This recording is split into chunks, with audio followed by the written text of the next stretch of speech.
কেউ যদি মনে করেন আমার ঘরে অভাব অনটন লাগছে, বরকত দরকার, রিজিক দরকার, আপনি এই 3 আমল বাড়ায় দেন। মুআজ ইবনে জাবাল রাদিয়াল্লাহু তাআলা আনহু বলেন, আমি রাসূল সাল্লাল্লাহু আলাইহি সাল্লামের সাথে এক সফরে ছিলাম। তো সফর করতে করতে একদিন সকালবেলা নবীর কাছাকাছি আছি আমি। নবীজিকে আমি বললাম, খুব মন দেন পুরাটা, আখবিরনি বিআমালিন ইউদখিলুনিল জান্নাহ ওয়া ইউবাইদুনি মিনান নার।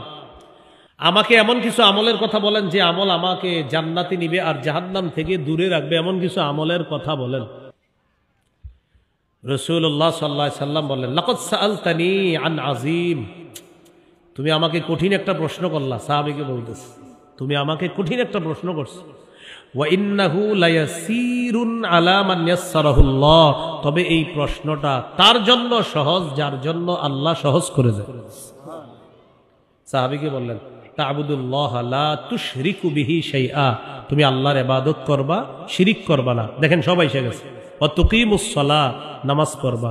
ওয়া তুতিজ যাকাত, যাকাত দিবা। ওয়া তাহুজ্জুল বাইতা, হজ করবা। ওয়া তাসুমু রমাদান, রমজানের রোজা রাখবা। এটা বলার পর নবী বললেন, আলা আদুল্লুকা আলা আবওয়াবিল খাইর, আচ্ছা আমি কি তোমাকে কল্যাণের দরজা সমূহের কথা বলবো না?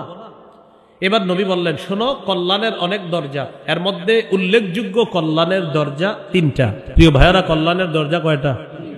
1, আস-সাওমু জুন্নাহ, 1 নাম্বার কল্যাণের দরজা রোজা রাখা। 2 নাম্বার, ওয়াস-সাদাকাতু তুতফিউল খাতিআতা কামা ইউতফিউল মাউন নার, 2 নাম্বার কল্যাণের দরজা সদকা করা। সদকা গুনাহকে এমন ভাবে মিটিয়ে দেয় যেমন পানি আগুনকে নিভিয়ে দেয়।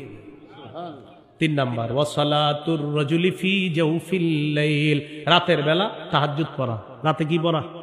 তাহাজ্জুদ পড়া। তাহলে কল্যাণের দরজা কয়টা শিখলাম? 3টা। রোজা, সদকা, তাহাজ্জুদ। রোজা, সদকা, তাহাজ্জুদ। কেউ যদি মনে করেন আমার ঘরে অভাব অনটন লাগছে, বরকত দরকার, রিজিক দরকার, আপনি এই 3 আমল বাড়ায় দেন। রোজা রাখেন, সদকা করেন। হুজুর আমার নিজেরই তো নাই, সদকা করবো কিভাবে? 1 টাকা সদকা করেন, 2 টাকা সদকা করেন, আপনি এটা করেন। তাহলে রোজা, সদকা, তাহাজ্জুদ, নামাজ পড়েন। এটা বলার পর নবীজি বললেন, আলা উখবিরুকা বিরাসিল আমরি কুল্লিহি ওয়া আমুদিহি ওয়া দিরওয়াতি সানামি, আচ্ছা আমি কি তোমাকে কোনো বিষয়ের মূল কোনটা, খুঁটি কোনটা, আর চূড়ান্ত শিখর কোনটা এটা বলবো না? নবীজি বললেন, রাসুল আমরি আল ইসলাম, মূলের নাম হলো ইসলাম। ওয়া আমুদুহু আস-সালাহ, খুঁটির নাম হলো নামাজ। ওয়াদিরওয়াতু সানামিহি আল জিহাদ, চূড়ান্ত শিখরের নাম হলো জিহাদ।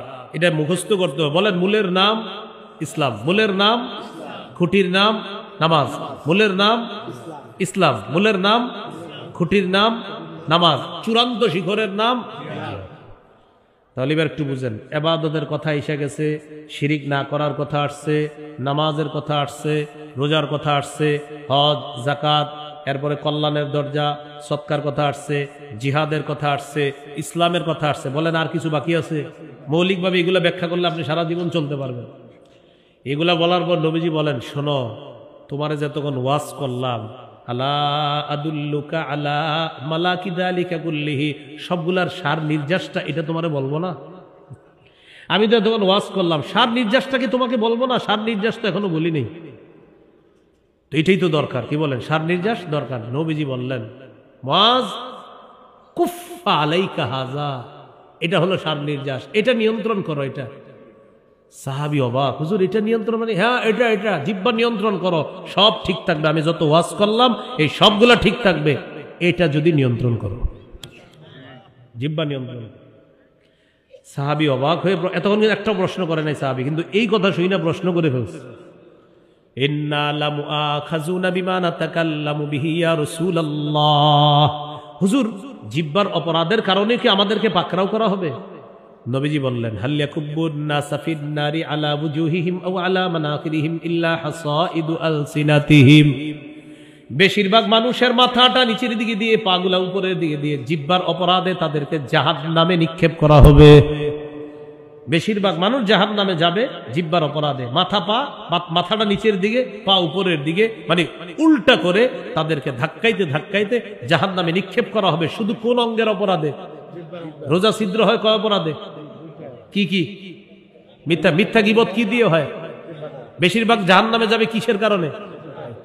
ফামান যুহজিহা আনিন নার ওয়া উদখিলাল জান্নাহ, যাকে জাহান্নাম থেকে দূরে রাখা হবে, জান্নাতে প্রবেশ করানো হবে, ফাকাদ ফাজ, তারা সফল হয়ে যাবে, সে সফল হবে।